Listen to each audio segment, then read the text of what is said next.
ज़िंदगी खे महसूस करण जो ॿियो तरीक़ो, ज़हनी सुकून पैदा कयो, सुकून खे यादि कयो।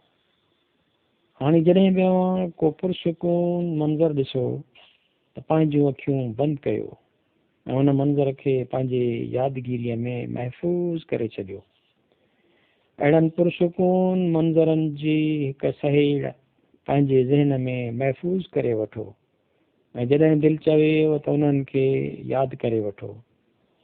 उन तस्वीर खे पंहिंजे ज़हन में फिरणु ॾियो।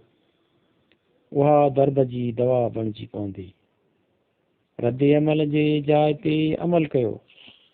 सुकून तॾहिं ईंदो आहे जॾहिं असीं पाण ते ज़ाब्तो हासिलु कंदा आहियूं। जॾहिं बि को मसइलो साम्हूं अचे थो त हिकदमि उन जो शिकार बणिजी रद अमल न ॾियो। मसइले खे इत्मीनान सां मुंहुं ॾियो ऐं अमल कयो। उन्हनि ॿिन्ही नुक़्तनि खे करे ॾिसो ऐं पंहिंजी मख़फ़ी ज़हनी क़ुवत ॻोल्हे लहो।